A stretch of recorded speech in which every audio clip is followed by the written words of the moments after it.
พี่น้องเลยเติมพลังก่อนไปไปซื้อข้าวกินนี่วะนี่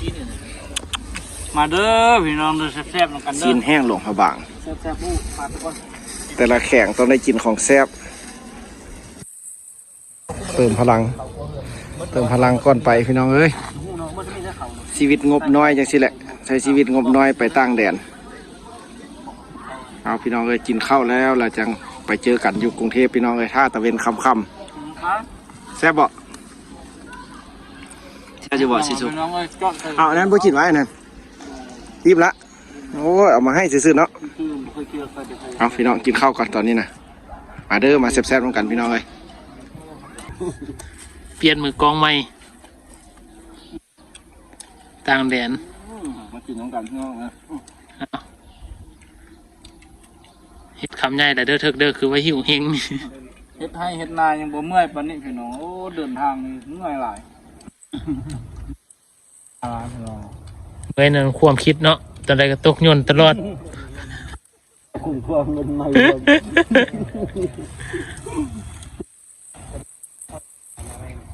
อันจะบุญเงียนสิให้เหรอเนี่ย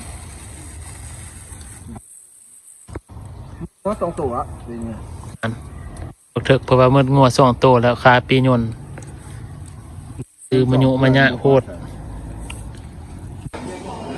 เข้าไปไหนหันไปเช็คอินแล้วมันแล้วเลยได้ออกมาบ่ได้ไหนได้เข้าไปเช็คอินแล้วมันออกมาบ่ได้ไหนกูสิห้าตาอยู่นี่ไปสุดเข้าไปกันเลยลองเอาปี้หันไปผ่านผู้หนึ่งสองคนก่อนมันสิผ่านบ่หันบ่ผ่านแล้วเตรียมกลับเมื่อเติมพลังอีกเท่านึงไปใช่ไหมตุ้ยจะไปเช็คอินมึงดูจะเขาเอาเงินสดเลยเนาะน้องเอ้ยอย่าลืมเด้อต้องได้มีเงินกีบอยู่ประมาณ 10,000 หรือว่า 20,000 เพราะสิได้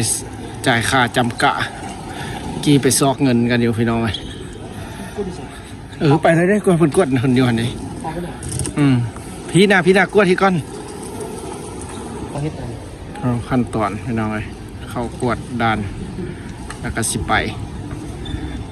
ฮีกันอยู่ไทยพูดพี่น้องบาดนี้นะว่าผ่านด่านนี้แล้วก็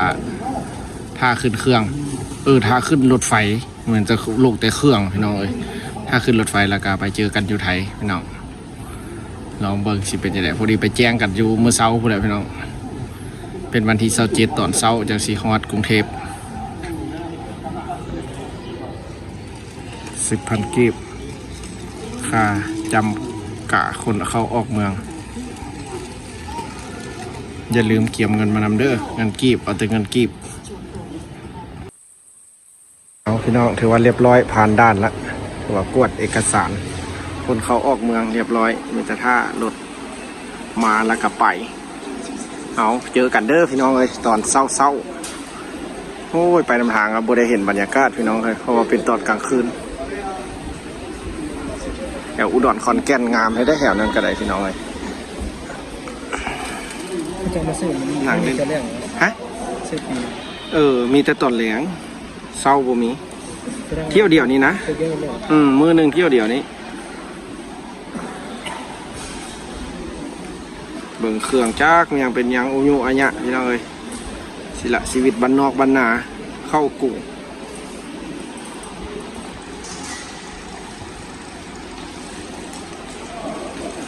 คนคือน้อยเดียวว่าเตียงนอนเต็มได้จังได๋สนะสุแต่ก็ปั้นเหลือเตียงนอนโอ้ยเมียรถสิออกแล้วนี่น่ะคนคือบ่มีแต่คนไทยหลายได้พี่น้องโซนนั้นแม่นคนไทยเบิดจวนมาจ้องมาเตียงนอนเพิ่นมาเที่ยวมาลิ้นเบิ่งอะไรเอาก้อนชิวหันเดปีหันเดโมโหบอลนั่งบอลไปเนาะโอ้ยเดี๋ยวมึงดูเลข11อันนี้แม่นวะเพิ่งดูเพิ่นดิอันนี้ก็พี่น้องคนไทยได้เพิ่นเนาะเพิ่นไปเที่ยวเมืองเฟืองหลวงเขาบางเพิ่นลมเขาก็ได้ไปถามเพิ่นเอ้ยนึงเพิ่นอยู่กรุงเทพเพิ่นมาลาว จ่ายเงินกับยากว่าสัตว์ไปกินส้มตำกับอย่างบุอยู่แถวท่าหลวงมาแพงว่าสัตว์พี่น้องบางทีอยู่สถานที่บางบ่อนก็แพงได้พี่น้องเลยถ้าเป็นบ่อนท่องเที่ยวหรือว่าอย่างของกินก็อาจจะแพงขึ้นเอาพี่น้องตอนนี้กำลังนั่งท่ารถพี่น้องเลยเขาก็จะอัปเดตแต่ละจุดแต่ละบ่อนให้พี่น้องเบิ่งในการเดินทางของพวกเขาพี่น้องเลยซีฮอดรัสเซียบอสซีฮอดใส่นี่ละ2 เทื่อละพี่น้องเลยคือได้ลงคลิปให้เบิ่งเทื่อทำอิฐกับมันโต๊ะเครื่องนะพี่น้องเลยพี่น้องสาวไทยเพิ่นกลับมาให้กำลังใจรับชมคลิปแล้วก็ให้คำแนะนำแล้วก็บางอันเพิ่นก็บอกในการที่มาซื้อตั๋วรถไฟเพื่อที่เดินทางไปไทยต้องได้ใช้สมัครเนี่ยก็สมัครคนเข้าเมืองฮะเมื่อละเนี่ยนี่อันนี้ก็คนไทยพี่น้องอันนี้พี่น้องคนไทยเพิ่นมาเที่ยวเราวเบิ่งเพิ่นมาเที่ยวแล้ว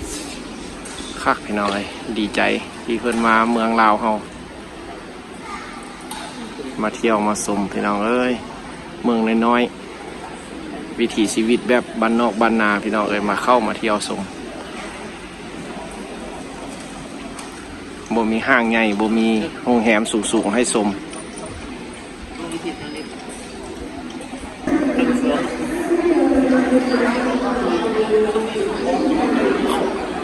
ผู้โดยสารที่เดินทางไปไทยพี่น้องเอ้ยส่วนหลายจะเป็นแต่คนไทยทั้งนั้นส่วนใหญ่ก็มีแต่พี่น้องคนไทยกับพี่น้องชาวจีน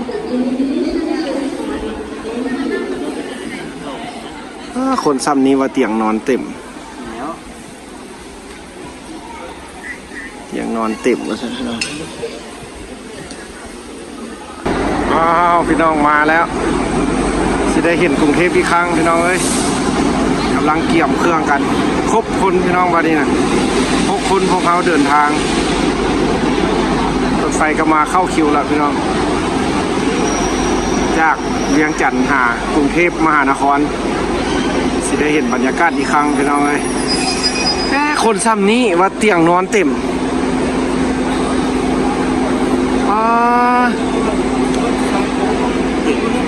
เฮ็ดหยังสิโจ๊ก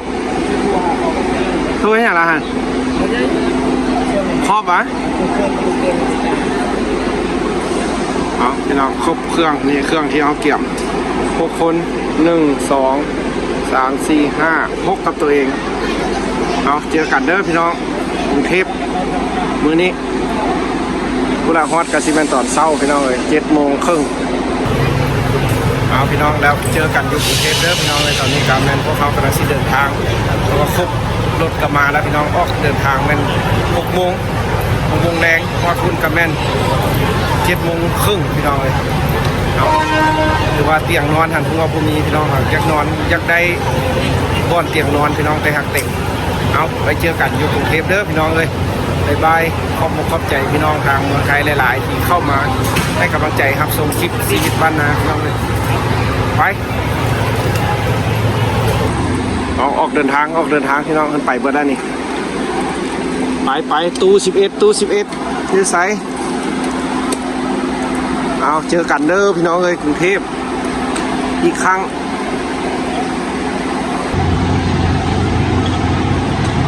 วาสนาพามาพี่น้องได้มาอีกครั้งกรุงเทพมหานครสถานีคำสวัสดิ์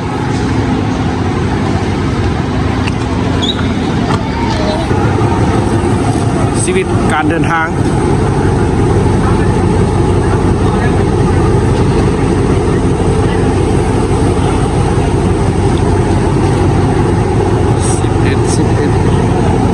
ตู้หัวทางหน้าเลยเบอร์11เอาพี่น้องเจอกันอยู่กรุงเทพเด้อพี่น้องเดี๋ยวสิถ่ายอัปเดตให้เบิ่งอันนี้แม่นสถานีคำสวัสดิ์นครหลวงเวียงจันทร์ไปต่อไซด้านหนองคายขอนแก่นอุดรไปพุ่นน่ะพี่น้องเอ้ย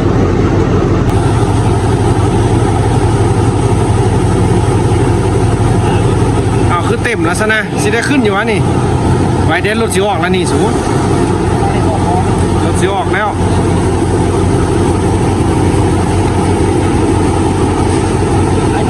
ขึ้นตัวนั้นก็ได้นะพดขึ้นตัวนั้นก็ได้ย่างมาน้ำกันก็ได้เบิร์ด ขึ้นตัวแรกครั้งที่2ชีวิตในกรุงเทพพี่น้องเลยเอาพี่น้องเลยเป็นครั้งที่2ของเขาที่จะได้เดินทางไปกรุงเทพอีกครั้งถือว่าแมนกำลังรถกำลังสิออกซอกบอลนั่งก็ได้ละพี่น้องเอาเจอกันเด้อ